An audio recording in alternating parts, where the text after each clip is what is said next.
Hi, I'm Cheryl Petersen from HealingScienceToday.com. I'm going to talk about the music of one. Do you have a favorite song? A song you really love? But before you answer, I'm not talking about a favorite singer. I am not talking about favorite words of a particular song that makes you feel good when playing in your head. I'm talking about the music of one, harmony. This harmony isn't me alone, and it's not an us beating them, but what I call one God, one divine mind, and us. When COVID hit, our daughter sat down at the piano, and I brought my violin out of the case. We practiced every day, separately and sometimes as a duet. We were terrible at first. We had to relearn what we had forgotten and start learning more. To be honest, I was barely able to listen to myself at first. I made more mistakes than not, and flat out wanted to quit every third day. But when the world is in lockdown, did I have an excuse to quit? As lockdown started lifting, and it did it slowly, I could hear myself improving. I would actually play 12 correct notes in a row. During those brief flows of harmony, I could say I felt one with the violin. Not much later, after playing a duet with our daughter, we looked at one another and snarked happily, "Hey, we didn't sound half bad that time."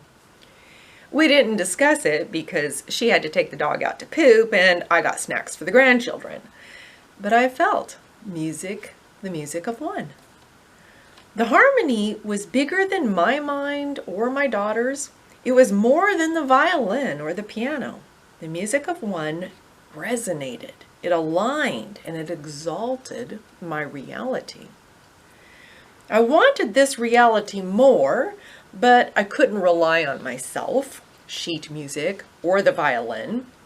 I had to admit the power of this one reality, in tune with itself.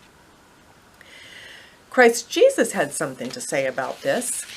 In the Bible, I read that a scribe came up and asked Jesus, "Which commandment is the most important of all?" Jesus answered, "The most important is, 'Hear, O Israel, the Lord our God, the Lord is one, and you shall love the Lord your God with all your heart, and with all your soul, and with all your mind, and with all your strength.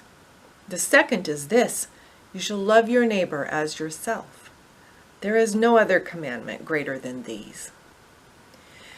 Now, I've read about and met many amazing people who put those commands into practice with good results. One such person is Mary Reddy from the 19th century. Mary also wrote a book, Science and Health with Key to the Scriptures, and a couple years ago, I modernized her full text into 21st century Science and Health, and also into a briefer version from Science and Religion to God, which I'm going to read from. God's universe is alive and well, synchronized with consciousness now.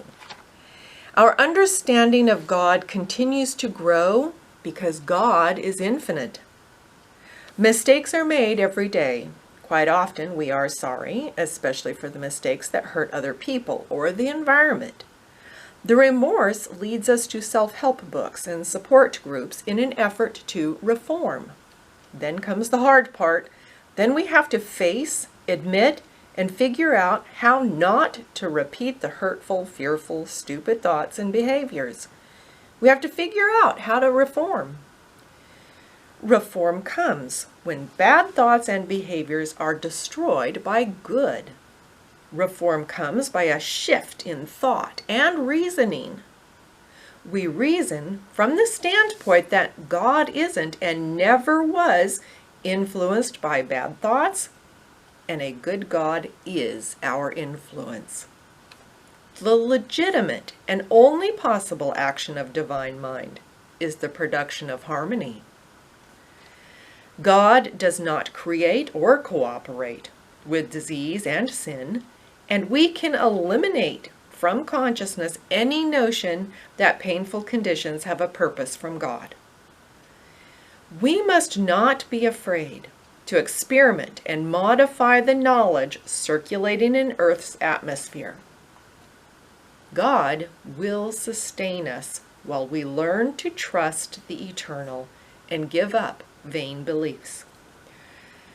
God's law has given us dominion to express all the excellent, beautiful, and useful elements created by God.